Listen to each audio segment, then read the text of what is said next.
Alright guys, welcome back to the review section. Hope you liked the speed build earlier. Now we're gonna do the main review of set 75971 Hanzo vs Genji. Now let's look into the minifigures first. So starting with our first minifigure, we have Hanzo Shimada, who was the former clan leader of the Shimada family. So to give a bit of context of the Shimada family, they were basically a clan of assassins whose power grew up over the years, enabling them to become like a criminal empire or something like that. So they do illegal business as a result of which. So Hanzo's father taught him all those stuff in a very strict manner and he followed it. He was a good son and whatever. So he was supposed to take over like their clan as a result of it, but like events made him leave the clan and whatsoever. Anyways, so looking at his hairpiece, as you can see here, his hairpiece is quite unique to the minifigure.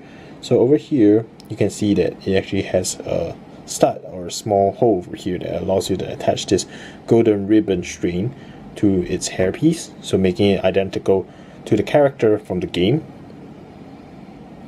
So if I remove his hairpiece, basically he has no other alternate expressions, and only this one which shows a very strict Hanzo face over at the front.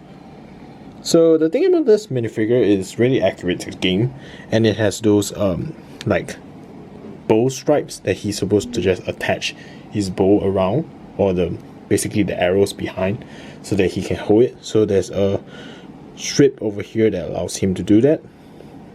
And then there's those gadgets or utility belts that he carries around with some prints on his like leg piece as well, representing some ribbons or like some traditional Japanese kind of costume to his minifigure.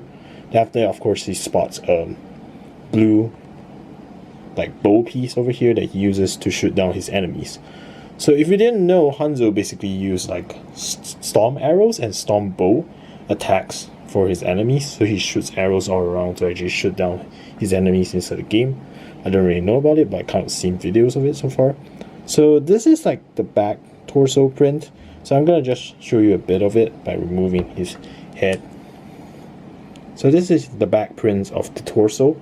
Nothing much to it, just the utility belts and like part of his costume as well. So yeah, that's kind of it for this minifigure. Now let's move on to the next one.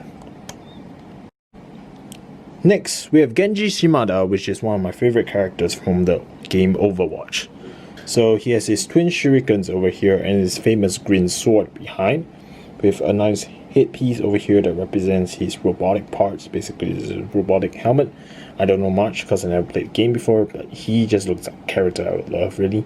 So any ninja characters, I just really like them. It's my love for Ninjago and all.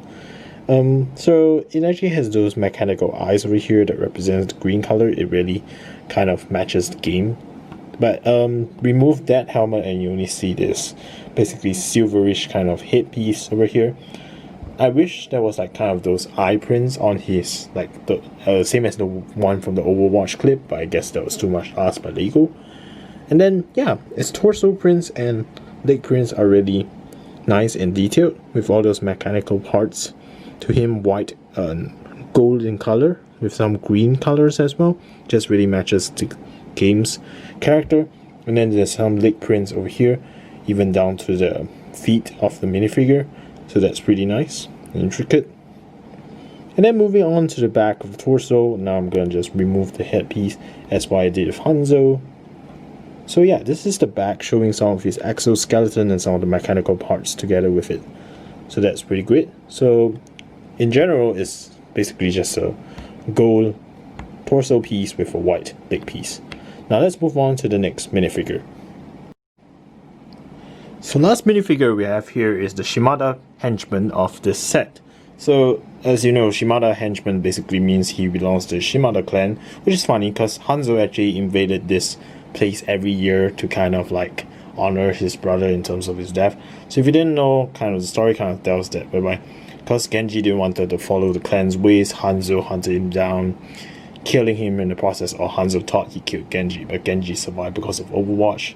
That's kind of it. So every year Hanzo honors him by going back and invading the clan that he left to actually look at this shrine that they built for Genji or something like that that reveals past events. So anyways, yeah, the minifigure over here, basically he has a goatee kind of hairstyle, with a shocked face. Maybe that's when Hanzo or Genji attacks. And then there's a phone piece over here which I really like. So it's pretty detailed phone piece with some application buttons, and then the camera over there, just like a normal touchscreen kind of phone. And then the accessory comes with a gun piece. So his kind of costume is just really just a tuxedo kind of build. So it's what you get when you see it. So this is just the back of torso with some minor prints, and yeah, that's it for this minifigure. Now let's move on to the main build of the set.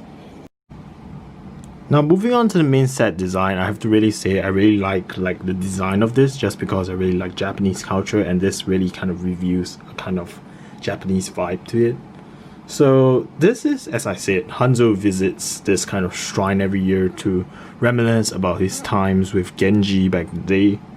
So this characters here, if I'm not wrong, basically means dragon head, snake tail. I'm not sure by the meaning of that. Someone could tell me in the comment section, but like it just represents that in simple when I change to simple English. So these two here are actually stickers, and the only stickers provided in this set, with all of this being here, this pieces over here all being like prints. So this is actually representing Hanzo, a blue dragon piece. You can see over here, can't focus, but yeah. Then after over there, that's the basically green dragon piece that represents Genji. So this is kind of what you see is what you get. So like these are some, I guess, past scratches from the fights between Genji and Hanzo, and then these are the weapon of possibly the father or maybe Genji himself, like some of those weapons that they used in the past.